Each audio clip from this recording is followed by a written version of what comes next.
সঙ্গে আরেকটা extra benefit পাওয়া যায় যে সার্ভিস কোটা পায়। তার মানে তোমার মার্কসও বাড়বে আর কম্পিটিশনে তুমি এগিয়ে যাবে। ওদের স্যালারিটা ইনক্রিমেন্ট হয়। Welcome to my channel biology শেখো। আমি ডক্টর নওয়াজ হোসেন।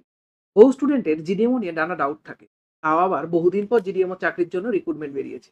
সেই জায়গা থেকে বহু ডাক্তার হোক, বহু গার্জেন হোক, অথবা যারা নতুন নতুন এমবিবিএসে ভর্তি হচ্ছে, তাদের বিভিন্ন ডাউটস রয়েছে। সবসময় তোমরা জানো আমি যেই ফিল্ডের এক্সপার্ট নয় সেই নিয়ে আমি কথা বলি না জেনারেলি।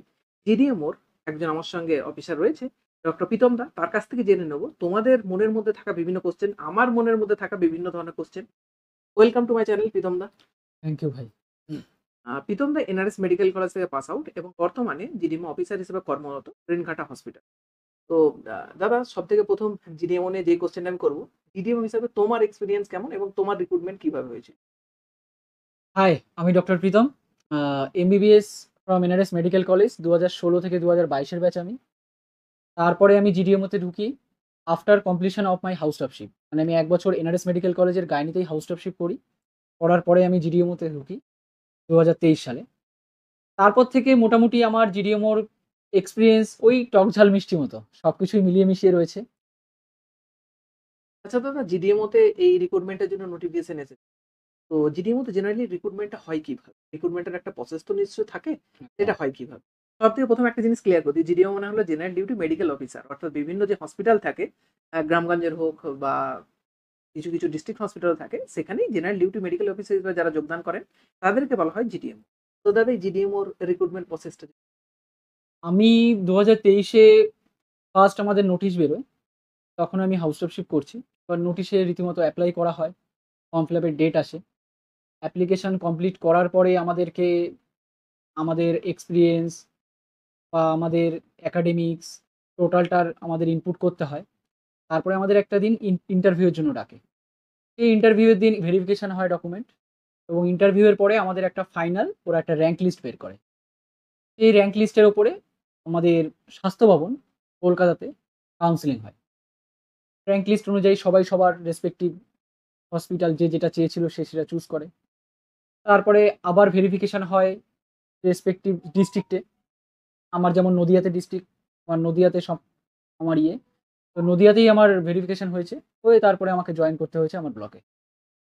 তো দাদা, মোটামুটি এই বছর যারা জিডিএমওর জন্য রিক্রুট করতে চাইছে, মানে চাকরি পেতে চাইছে, তো তাদের ক্ষেত্রে প্রসেসটা এরকমই মোটামুটি। মোটামুটি একই রকম, কিন্তু এবছর সম্ভবত অ্যাপ্লিক্যান্টস অনেক বেশি হচ্ছে। সেক্ষেত্রে দাঁড়িয়ে মাঝখানে রিটেন এক্সাম হওয়ার চান্স আছে, এবং নোটিশেও সেটাই বলা আছে যে যদি স্টুডেন্টস বা অ্যাপ্লিক্যান্টস অনেক বেশি হয়ে যায়, সেই ক্ষেত্রে ওরা প্রথমে শর্ট করার জন্য হয়তো রিটেন এক্সাম নেবে, তারপরে হয়তো ওরা ইন্টারভিউতে ডাকবে। তো সেই ক্ষেত্রে একটা কম্পিটিশন বর্তমানে যে চাকরির ক্ষেত্রে বেড়েছে, সেটা মোটামুটি একটা বোঝা যায়। হতে পারে। আর জিডিএমও রিলেটেড যদি কোনো রকম কোনো ডাউটস থাকে, এই কমেন্ট বক্সে তো লিখবেই, তবে দাদার চ্যানেলের লিঙ্ক একদম ক্যাপশনেই দেওয়া থাকছে। সেখান থেকে তোমরা গিয়ে দাদা চ্যানেলকে সাবস্ক্রাইব করবে এবং সেখান থেকে জিডিএমও রিলেটেড দাদা বিভিন্ন জিনিসের ভিডিও কিন্তু বানাচ্ছে। কিভাবে ফর্ম ফিল আপ করা হয়, কি করে ক্যান্সেল করা হয়, চাকরির কি কি সুবিধা আছে, সেই নিয়ে তো দাদা অলরেডি ভিডিও বানাচ্ছে। তো অবশ্যই সেখানে গিয়ে তোমরা কিন্তু সাবস্ক্রাইব করে দিও। দাদা, জিডিএমওর সঙ্গে সঙ্গে আর একটা শব্দ শুনতে পাওয়া যায়। একটা হচ্ছে বিএমওএইচ, ব্লক মেডিকেল যারা অফিসার হয়ে থাকে। আর একটা হচ্ছে কন্ট্রাকচুয়াল এমও। বর্তমানেতে এটা খুব প্রচলিত হয়ে গেছে কন্ট্রাকচুয়াল এমও, অর্থাৎ কিছু নির্দিষ্ট ডিউরেশনের জন্য মেডিকেল অফিসার। তো এইগুলোর জিডিএমওর সঙ্গে কি পার্থক্য? জিডিএমও হচ্ছে জেনারেল ডিউটি মেডিকেল অফিসার, আর বিএমওইচ হচ্ছে block medical officer of health.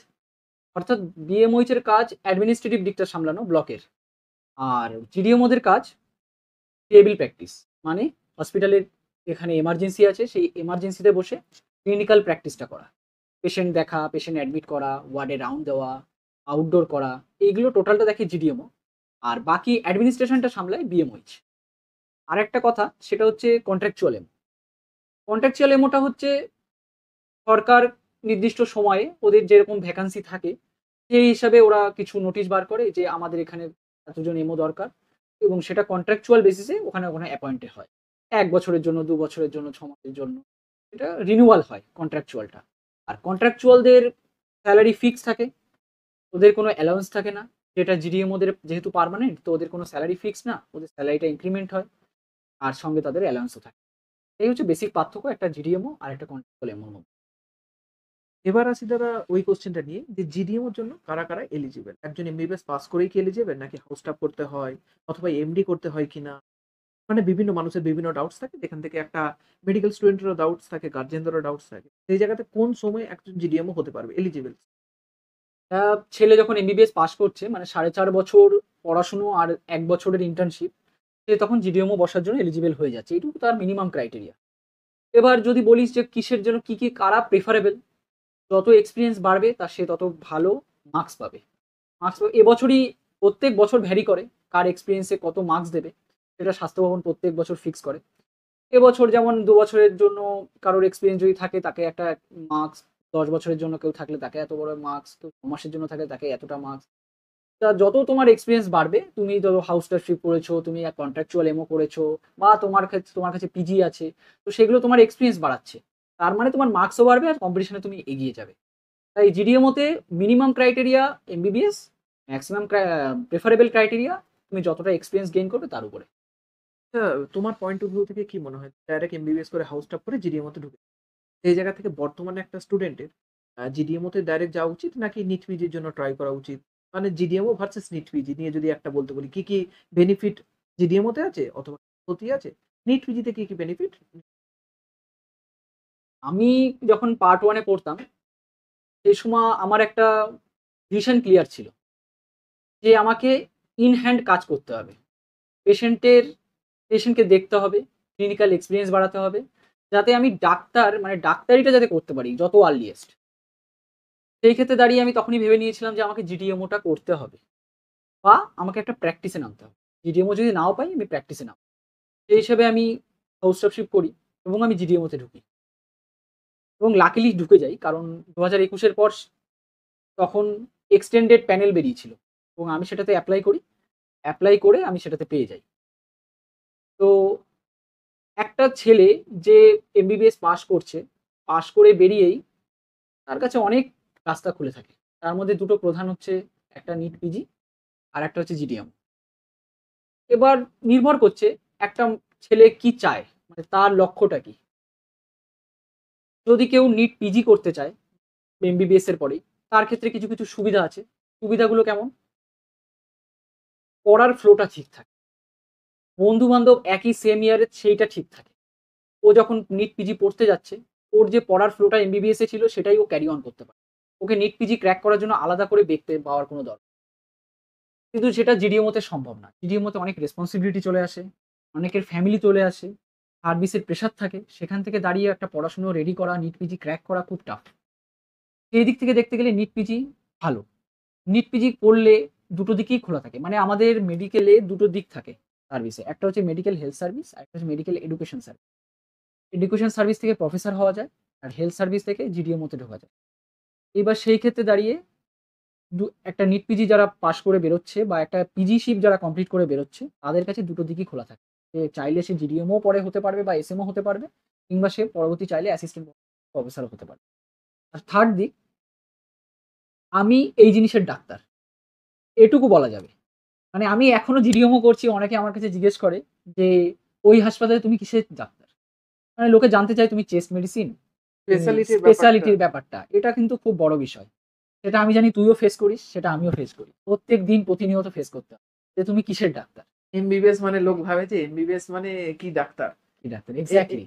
আসলে লোকজন ভাবে যে এমবিবিএস এর মধ্যে আবার কি স্পেশালাইজ। এক্স্যাক্টলি এমবিবিএস এর মধ্যে স্পেশাল মানুষ ওটা এখনো বুঝতে হ্যাঁ, পারেনি, ঠিক আছে। নলেজে আসেনি মানুষের যে এমবিবিএস মানে জেনারেল ফিজিশিয়ান। ওর হচ্ছে অলরাউন্ডার এমবিবিএসটা। তারপরে নিট পিজি করার পরে সে কোন স্পেশালাইজেশন একটা করবে, পার্টিকুলার জায়গায় সে স্পেশালাইজেশন স্পেশালিস্ট। করবে। তো সেটা সেই এমপি নিট পিজি করলে সেইটা বলার সুবিধা থাকলো। এইবারটা চলে আসি জিডিএমওর সুবিধা।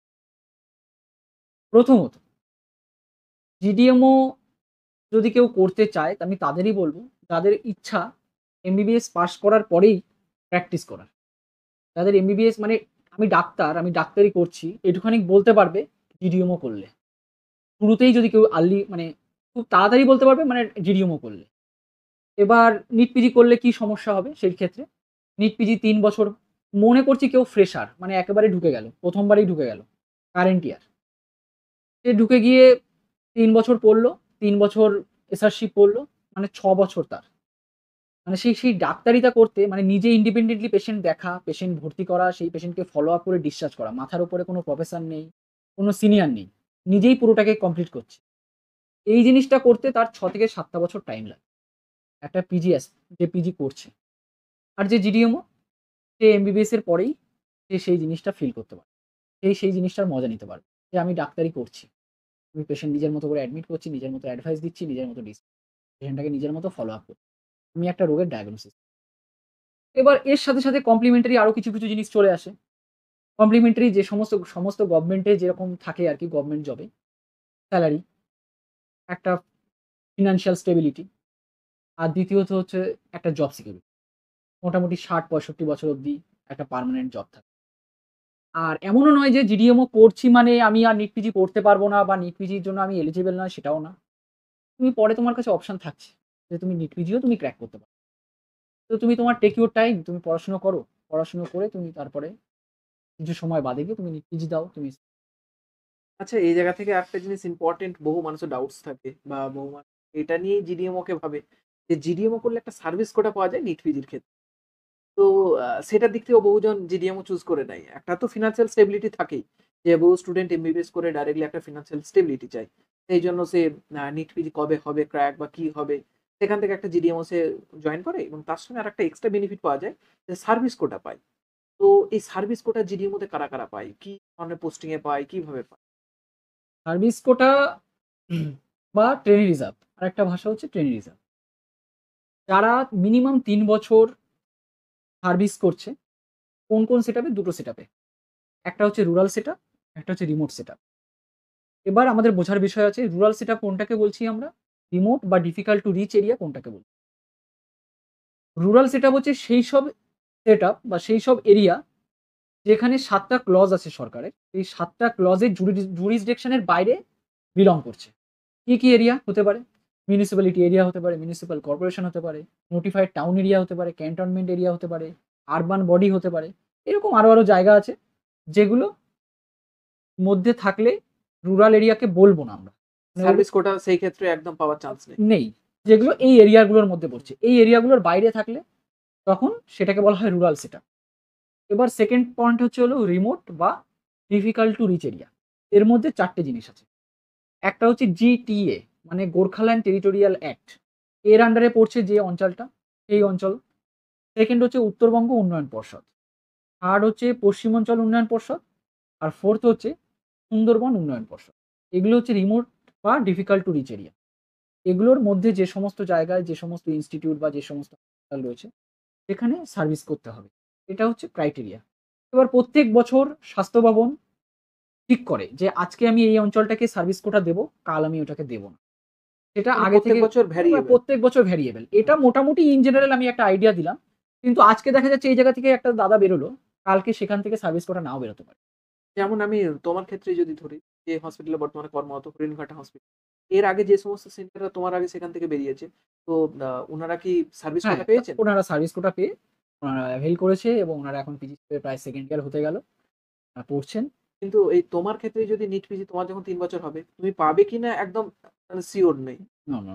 এবার সেটা আমি যদি না পাই সেক্ষেত্রেও আরেকটা জিনিস আছে। আমি ধরো সার্ভিস কোটা পেলাম না ৩ বছর আমি সার্ভিস করার পরেও। সেই ক্ষেত্রে আমি স্টাডি লিভ নিতে পারবো সরকারের থেকে রিকোয়েস্ট করে যে আমি আমার ৩ বছর হয়ে গেছে। আমি এবার স্টাডি লিভে যেতে চাই। আর এবার নিট পিজি আমি ভালো র‍্যাংক করেছি আমি এবার বেরোতে চাই। তো সেই ক্ষেত্রে আমি স্টাডি লিভ নিয়েও বেরোতে পারবো। আমি সার্ভিস কোটা পাবো না। কিন্তু আমার যে সেলারিটা আমার চলছে জিডিএমও তে হুম। সেই সেলারিটাই ক্যারি অন হবে আমার পিজিশিপেও এবং পিজিশিপ কমপ্লিট হয়ে যাওয়ার পরেও আমার সেই চাকরিটা ক্যারি অন হবে। মানে ওটা আমার পজ হবে না। ওটা আমার বন্ধ থাকবে না। কিন্তু আমি যদি ইন কেস আমি ৩ বছরের আগে আমি ধরো করতে গেলাম যে আমি ৩ বছর আমি সার্ভিস করলাম না, তার আগেই আমি ভালো র‍্যাংক করলাম, আমি বেরোতে চাইছি। তখন সেই ক্ষেত্রে স্বাস্থ্য ভবন সেটার পারমিট দেয় না এবং সেই ক্ষেত্রে চাকরি হোল্ড হয়ে যায় এবং সেইখানে চাকরি রিজাম্পশন এর ক্ষেত্রে পড়ে আসার পরে অনেক ঝামেলা পোহাতে হয়। মানে স্বাস্থ্য ভবনকে অনেক রিকোয়েস্ট করতে হয়। ওনারা যদি সেটাকে অ্যাকসেপ্ট করেন যে ঠিক আছে তুমি আবার চাকরি জয়েন করতে পারবে এবং এমনও হয় শুনেছি যে পিজিশিপে যে স্টাইপেন্ডটা ওরা আটকে দেয় এই সময়। তুমি যদি সার্ভিস ব্রেক করে গিয়ে তুমি যদি নিট পিজি পড়তে যাও। এটা শোনা কথা। আমি তার মানে এখনো এই ক্ষেত্রে এই জিনিসটা মোটামুটি একটা স্টুডেন্টের মাথায় রাখা উচিত যে আমি জিডিএমও তে ঢুকতে মানে আমাকে মিনিমাম ৩ বছরের কিন্তু জব করতেই হবে। মানে এক্সাক্টলি মিনিমাম করতেই হবে। করতেই হবে। সে আমি নিট পিজি দিই বা না দিই, জিডিএমও কন্টিনিউ করি, যাই করি, আমার বেনিফিটস জিডিএমও পেতে গেলে ৩ ৩ বছর বছর আমাকে আমাকে কন্টিনিউ সার্ভিস করতেই করতে হবে। এরপর আছে সবথেকে ইম্পোর্টেন্ট জিনিস যেটা এইমাত্রই দাদা একটুখানি বলল যে নিট পিজির যখন করে একটা জিডিএমওর যেটা স্যালারি সেটা কিন্তু নিট পিজিতে গিয়ে পায়। নরমালি নিট পিজির যেটা স্যালারি সেটা একটুখানি বলে দিই। ফার্স্ট ইয়ার প্রায় ৬০,০০০ এর কাছাকাছি। আর সেকেন্ড ইয়ার ধীরে, ধীরে ২,০০০-৩,০০০ করে বাড়ে। সেই জায়গা থেকে একটা জিডিএমওর যে মেডিকেল অফিসার হয়, তার ক্ষেত্রে স্টার্টিং স্যালারি কত হয়? এবছর যে নোটিশটা বেরিয়েছে, এবছর নোটিশে বেসিক পে বলছে ৫৬,১০০। এর সঙ্গে আরো কিছু, কিছু অ্যালাওয়েন্স এড হয়। যেমন এনপিএ এড হয় ১১,২২০। ডিএ এড হবে ১২,১১৭। Medical allowance ৫০০, rural allowance ২০০। যদি কেউ রুরাল সেটআপে ডিউটি করে সে পাবে রুরাল অ্যালাওয়েন্স। তার সঙ্গে কিছু ট্যাক্স বাদ যাবে খুবই সামান্য। দিয়ে মোটামুটি টোটাল দাঁড়াবে ৭৯,৮৫৭। এবছর যারা চাকরিতে ঢুকবে তাদের ১ম মাসের স্যালারি মোটামুটি এইরকম দাঁড়াবে ৭৯,৮৫৭। প্রায় ৮০,০০০ এর কাছাকাছি। প্রায় ৮০,০০০ এর কাছাকাছি। এবারটা হচ্ছে জুলাইয়ের ইনক্রিমেন্ট হয়, প্রত্যেক বছর জুলাইতে ইনক্রিমেন্ট হয়। সেটা ওই বেসিক পের 3%। 3% করে বাড়তে, বাড়তে বাড়তে, ধীরে, বাড়তে ধীরে চলে থাকে। যায়। মোটামুটি তাহলে এট অ্যান এভারেজ একটা যে জবেতে ঢোকে ৫ বছর পর তার স্যালারি অনেক গুণই বেড়ে যায়। অনেক গুণই বেড়ে। সেই ক্ষেত্রে কিন্তু একটা যে ফিন্যান্সিয়াল স্টেবিলিটি নিয়ে এতক্ষণ ধরে কথা বলা হচ্ছে যে এমবিবিএস এর পর একজন ফিন্যান্সিয়াল স্টেবিলিটি পাবে, এটার কারণে বলা হচ্ছে 80,000 ডাইরেক্ট এমবিবিএস পাস করেই তুমি পেতে পারো। সেক্ষেত্রে কিন্তু বহু আ যে জব আছে, বহু যে আরো অন্যান্য যে ক্যারিয়ার অপশন আছে সেখানে কিন্তু ডাইরেক্টলি 80,000 এর পাওয়ার চান্স কিন্তু অনেকটাই কম। কম। সেই জায়গায় দেখা যায় সেন্ট্রাল গভর্নমেন্টে কোনো চাকরি করলে 80,000 এর কাছাকাছি। কাছাকাছি যায়। স্টেট কোনো এতে ডিপার্টমেন্টে চাকরি করে 80,000, অন্যান্য ক্যারিয়ার অপশন তো খুব কমই আছে। যেগুলো হচ্ছে গ্রেড এ, এটা হুম, যেহেতু আমরা গ্রেড এ আমাদের যেহেতু গ্যাজেটেড অফিসার আমরা। তো যারা গ্রেড এ তে পড়ছে, গ্যাজেটে যারা গ্রেড এ আছে, তারা এই সেম বেসিক পে দিয়ে শুরু করবে। তাদের এইরকম গ্রেড এ মোটামুটি মানে আমি বলে দিচ্ছি, ডব্লিউবিসিএস অফিসার হলে যারা গ্রেড এ হয়, এক্সাক্টলি। তো তাদের যে স্যালারি, সেই স্যালারিটাই ডাক্তারের একদম ১ম জিডিএমও তে চালু চলো, স্যালারি। চলো। আচ্ছা দাদা এরপর ওই জিনিসটা নিয়ে আসি যে জিডিএমও তে কতক্ষণ ডিউটি করতে হয়? বহু মানুষের এটা নিয়ে ডাউটস থাকে যে একজন গভর্নমেন্ট এমপ্লয়ি যখন ডিউটিতে যায় তাকে তো প্রায় সপ্তাহে প্রতিদিন ওই টিফিন বেঁধে ৯ টার সময় যেতে হয়, ৫ টার সময় ফেরে। তো একটা ডাক্তারের জীবন কেমন হয়? আমরা শুনেছি হসপিটালে যখন ডিউটি হয় তখন তো ২৪ ঘন্টা, ৪৮ ঘন্টা, ৩৬ ঘন্টা চলতেই থাকে। বহু মানুষ আমাকেও জিজ্ঞাসা করে যে জিডিএমও তে কতক্ষণ ডিউটি করতে হয়? একদম ঠিক কথা। এবং আমার যে নতুন ভিডিওগুলো আসছে, সেগুলোতে বহু মানুষ এই কোয়েশ্চেনটা করছে, "দাদা তোমার কতক্ষণ ডিউটি করতে হয়?" কারণ একটা ছেলে যখন জিডিএমও তে যাচ্ছে, সে নিশ্চয়ই নিট পায়নি বা নিট পাবে, সেইটা নিয়ে একটা পড়াশোনার একটা ওর টাইম বের করতে হবে ওখান থেকে। হুম। তো এটা প্রচুর লোকের প্রশ্ন থাকে, প্রচুর জুনিয়রের প্রশ্ন থাকে।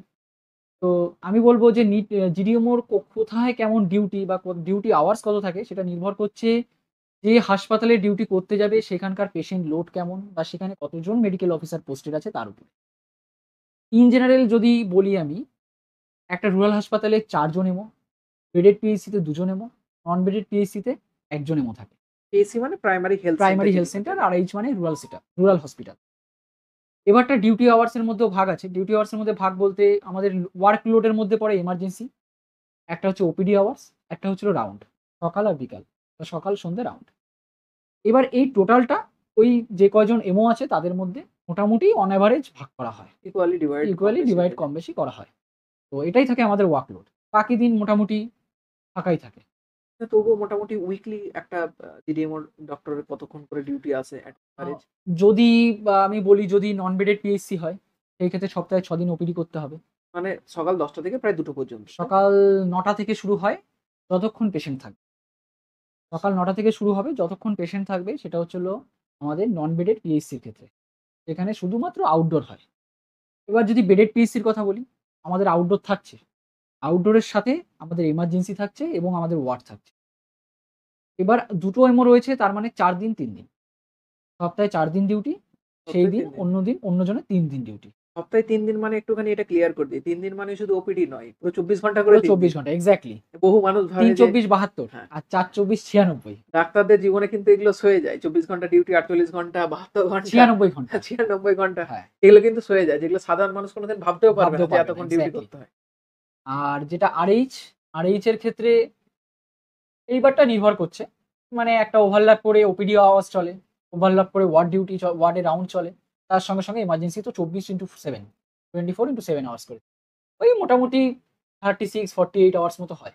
মোটামুটি অন এভারেজ ২ দিন করে ধরে রাখা যেতে পারে আরএইচ এ যদি। পুরোপুরি ওরকম ডিউটি হ্যাঁ, করতে ওরকম। হয়। মোটামুটি ওয়ার্ক লাইফ ব্যালেন্স যদি কেউ চায় তার জন্য জিডিওমো ওয়ান বেস্ট একটা অপশন। এখানে ফ্যামিলিকেও টাইম দিতে পারবে, নিজেকেও টাইম দিতে পারবে, ওয়ার্কও থাকবে তার সঙ্গে। তার সঙ্গে ডাক্তারি যে স্যাটিসফ্যাকশন সেটা তো থাকবেই। দাদা এরপর এটা আসি যে জিডিএমও তে এই যে রুরাল হসপিটালে তুমি ডিউটি করছো বা রুরাল জায়গাতে ডিউটি করছো, এখানে জিডিএমও অফিসার হিসেবে কি এক্সট্রা বেনিফিটস পেয়েছো? এক্সট্রা বেনিফিটস বলতে ওই ধর আউটডোরে বসে রয়েছিস, কেউ ধর জ্যান্ত মাছ ধরে নিয়ে চলে আসলো, বা ধর একটা গোটা মুরগি হয়তো হাত পা বেঁধে নিয়ে চলে আসলো, বাড়ির পোষা মুরগি। পেশেন্ট হয়তো ছাড়িয়ে দিয়েছিস, কোনো একটা দুরারোগ্য ব্যাধি বা কিছুতে একটা সমস্যা হচ্ছিল, হ্যাঁ। কোনো জায়গায় সারাতে পারছিল না, তোর কাছে এসে ট্রিটমেন্ট পেয়ে গেছে, তো ধর মুরগি নিয়ে চলে এসছে একটা হাত পা বাঁধা, ডাক্তারবাবু এটা সিনিয়র এমো, তাদেরকে আমি দেখেওছি যে এরকম শাক জমিতে শাক হয়েছে, অনেকটা শাক নিয়ে চলে এসছে, বা আলু হয়েছে আলু নিয়ে চলে এসছে, মাছ নিয়ে চলে আসছে, বা মুরগি আমি দেখেছি মুরগিও নিয়ে চলে এসছে, দাদার গাড়ির পেছনে মুরগি তুলে দিচ্ছে। আমি ঠিক আছে। একদিন ওই আমার একটা পরিচিত জিডিএমও দাদা ছিলেন। তো উনার কাছে গিয়ে দেখেছি মানুষ রান্না করে পর্যন্ত নিয়ে চলে আসে। খুব ওটাই রান্না করেও নিয়ে আসে, তার তো বাড়ি পায়েস পিঠে পুলি হচ্ছে ওটা নিয়ে চলে আসছে, সেমাই হচ্ছে বাড়িতে নিয়ে চলে আসছে, ডাক্তারবাবু আপনার জন্য। এগুলো জাস্ট এক্সট্রা বেনিফিট, এগুলো ভালোবাসা, এগুলো এগুলো এই ভালোবাসা ডাক্তারি জীবনের এটা পাও না, ভালোবাসা। এটার জন্যই ডাক্তার, এটার জন্যই রুরাল সেটআপে ডাক্তারি করতে হয়, না হলে ওই ফিলিংসটা বোঝা যায় না। আচ্ছা সেখান থেকে একজন জুনিয়র কেউ যদি রুরাল সেটআপে ভাবে যে আমি শহরের ছেলে, কলকাতার মেডিকেল কলেজে পড়াশোনা করেছি, আমি রুরালে গিয়ে কি করে অ্যাডজাস্ট করব? আমি যাব না। সেখান থেকে একটা রুরাল হসপিটালে ডিউটি করার অভিজ্ঞতা তো এগুলো তো থাকছেই। তার সঙ্গে তাকে কি অ্যাডভাইস দেবেন? একটাই অ্যাডভাইস দেবো, সেটা হচ্ছে টিভিএফ এ নতুন দুটো ওয়েব সিরিজ এসছে, মানে হ্যাঁ। একটা ওয়েব সিরিজ নতুন এসেছে, একটা হ্যাঁ। হচ্ছে গ্রাম গ্রামীণ চিকিৎসালয়, চিকিৎসা। হ্যাঁ, আর হ্যাঁ। একটা হচ্ছে পঞ্চায়েত। ওই জায়গাটাতে নিজেকে বসিয়ে দেখতে পারো, যদি এনজয় করো আমি বলবো তাহলে আসো, যদি মনে হয় যে না আমি ওইটা আমি সামলাতে পারবো না, তাহলে জিডিওমো ইজ নট ফর ইউ। তার জন্য আরো এমবিবিএস এর পরে অনেক ইয়ে ফাঁকা রয়েছে, তাকে সেই জিনিসগুলো ট্রাই করার জন্য বলবো।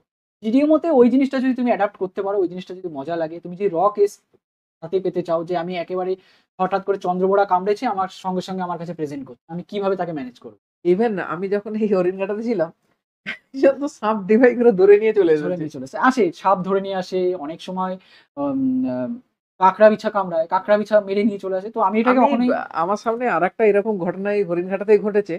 বোলতা কামড়েছে, বোলতাটাকে মেরে পেপারে করে পেপারে নিয়ে করে এসছে। নিয়ে এসছে। তো এটা একদমই অ্যাডভাইসেবল না, মানে যদি কেউ নন মেডিকো দেখে থাকো মানে এটা একদমই করবে না। যে মেরে নিয়ে চলে মেরে নিয়ে চলে আসা, যদি অ্যাটলিস্ট ছবি তুলতে পারো ঠিক আছে, বা ধরার যে কাছেও যেতে হবে না, কারণ ওটা আবার কামড়াতে পারে, যে জিনিসটা করছে সেটা আবার কামড়াতে তো পারে। দাদা তুমি যে এত কিছু শেয়ার করলে এইমাত্র জিডিএমও নিয়ে, এই ক্ষেত্রে তোমার যে ১.৫ বছরের এক্সপেরিয়েন্স, সেখান থেকে তোমার কেমন লাগছে অ্যাজ এ জিডি? অবশ্যই আমি আমার জুনিয়রদের বলবো এর মধ্যে আসার জন্য, আমার এক্সপিরিয়েন্স তো যথেষ্ট ভালো এখনো, আসাটা উচিত। একদমই। কারণ ডাক্তারের আসল যে স্বাদটা সেটা গ্রামের মানুষকে গ্রামের ট্রিট করলে মানুষকে কিন্তু পাওয়া যায়। একদম একদম। আর একটা একদম লাস্টের দিকে আমরা চলে এসেছি। এই জায়গা থেকে বহু মানুষের যারা এমবিবিএস এ ঢুকতে চায়, গার্ডিয়ান হোক বা স্টুডেন্ট বা বহুজন ডাক্তারি পাস করেও দেখতে পাওয়া যায়। বলে যে চাকরি নেই, চাকরি নেই। কেন স্যাচুরেটেড হয়ে গেছে মার্কেটটা। আ ডাক্তারি এমবিবিএস ইস নিউ বিটেক বহু সময় এই কথাটা শোনা যায়। সেই অ্যাঙ্গেল থেকে as a MBBS pass out GDMO তোমার কি ডাক্তারি কি আজও অতটা স্যাচুরেটেড? মানে ডাক্তারি পড়ে কি বা এমবিবিএস পড়ে কি মানুষ খেতে পাবে না? এরকম টাইপের কি বিষয় কি চলে এসেছে এই ক্যারিয়ার অপশনটাতেও? না, আমি এই ও স্যাচুরেট করে গেছে কথাটাকে সাপোর্ট করি না। ব্যাপারটা হচ্ছে এখনো গ্রাম বাংলায় দাঁড়িয়ে তুই দেখতে পাবি অনেক মানুষই এখনো যেটা নির্দিষ্ট ট্রিটমেন্ট বা ডায়াগনোসিস সেটা হচ্ছে না। সেখানে দাঁড়িয়ে স্যাচুরেট করা কথাটা খুবই খারাপ। একেবারে অন্যায্য কথা। এবং আমি বলছি যে কম্পিটিশন বেড়েছে, হিটও বেড়েছে। হ্যাঁ, রিক্রুটমেন্ট একটু স্লো হচ্ছে। কিন্তু এখনো অনেক ফিল্ড আছে যেখানে মানুষ অনেক কিছু এক্সপ্লোর করতে পারবে। মানে এমবিবিএসরা একটা এমবিবিএস হয়ে অনেক কিছু তুমি এক্সপ্লোর করতে পারবে। অনেক রকম ফিল্ডই আছে ডিটিএমও বা নিট পিজি ছাড়া। হ্যাঁ, এইটাকে একটুখানি মাঝখানে কোয়েশ্চেনটা ঢুকাই। যে একজন এমবিবিএস পাস আউট হলে জিডিএমও ছাড়া, নিট পিজি ছাড়া আর কি তার কাছে অপশন থাকে? সে কি তার এখান থেকে কোনো প্যাশন ফলো করে অন্য কোনো দিকে যেতে পারে? একদম, যদি কারোর কোনো পার্টিকুলার ফিল্ডে ভালো লাগে, যদি আমারই একটা দাদা আছে চেনা দাদা, দাদার নাম তুলছি না আমি। সেই দাদা আ ফরেন সার্ভিসের জন্য ট্রাই করছে। ঠিক আইএফএস। আছে? হ্যাঁ, আইএফএস এর জন্য ট্রাই করছে। এবং সে ফার্স্ট ইয়ার থেকেই পড়াশোনা করছে। অনেকে ইউএসএমএলই, প্ল্যাব করে অ্যাব্রড এ চলে যাচ্ছে। সেখানে যেতে পারো। অনেকে ডিএনবি করছে, ফেলোশিপ করছে, কেউ টিচিং করছে। তুই যেটার প্রকৃষ্ট উদাহরণ। না, না, এটা সেটাই। খুব একটা ভালো দিক, এখন নতুন দিক। অনেকে সোশ্যাল মিডিয়ায় চলে আসছে পুরোপুরিভাবে। যেটা ইউপিএসসি ইউপিএসসির জন্য, শুধু ইউপিএসসি না, ইউপিএসসি সিএমএসও আছে আমাদের, কম্বাইন্ড মেডিকেল সার্ভিস। বহুজন এটা নিয়ে জানে না ইউপিএসসি পার্টিকুলারলি এটা নিয়ে কোনোদিন আমরা একটা ভিডিও বানাবো। আর থাকলো পরে হেলথ কেয়ার ম্যানেজমেন্ট আছে, বা ইউএন ডব্লিউএইচও তো পাবলিক হেলথ সার্ভিসে ঢুকতে পারিস, আর private practice. Private practice.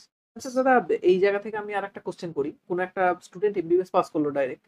Pass করে সে যদি মনে করে যে আমি না জিডিএমও যাচ্ছি নাকি আমি নিট পিজির দিকে যাচ্ছি, আমি ডাইরেক্টলি নিজের মতো করে প্র্যাকটিস করব, চেম্বার খুলবো। একদম।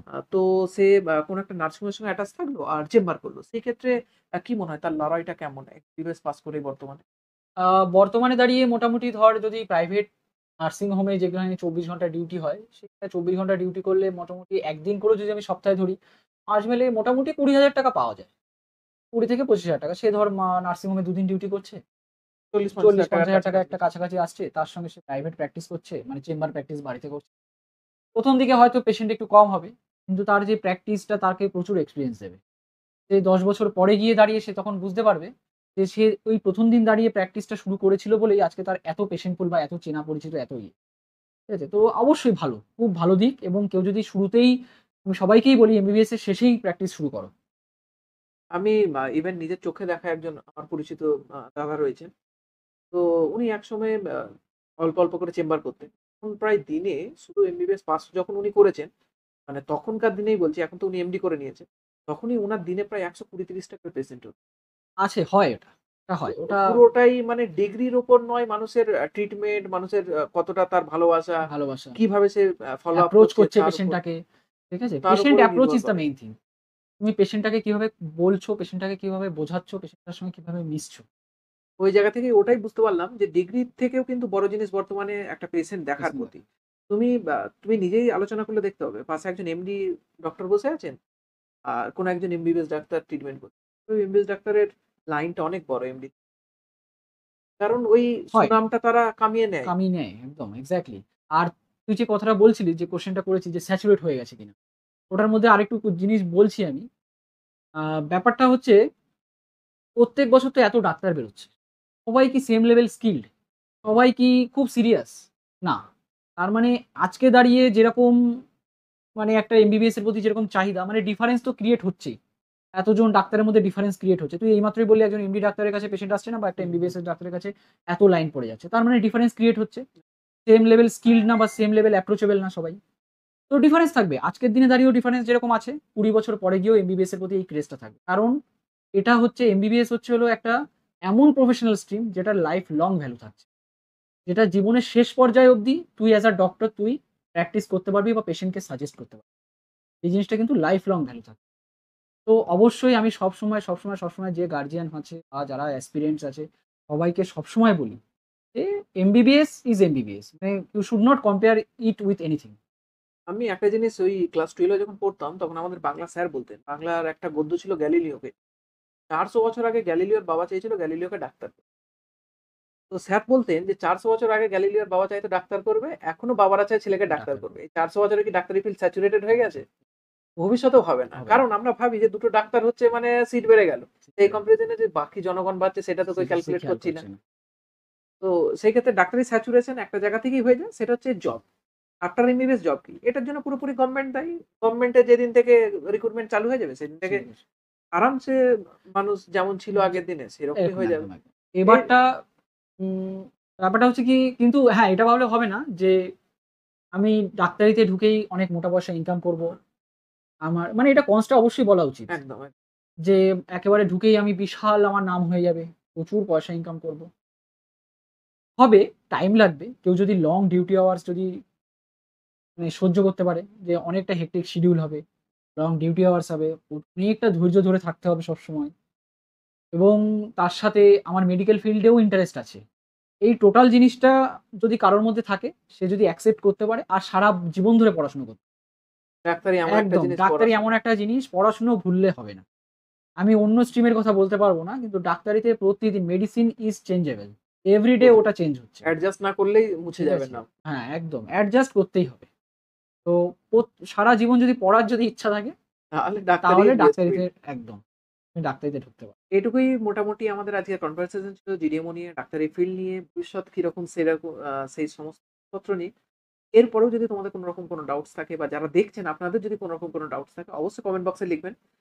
দাদার চ্যানেলের লিংক দিয়ে দিচ্ছি, সেটা কিন্তু অবশ্যই সাবস্ক্রাইব করবে। কারণ দাদার নতুন জার্নি শুরু হচ্ছে ডাক্তারি ফিল্ডকে বিভিন্নভাবে অ্যাওয়ারনেস দেওয়া নিয়ে। তো অবশ্যই সাবস্ক্রাইব করবে এবং দাদার ভিডিওগুলো অবশ্যই দেখো।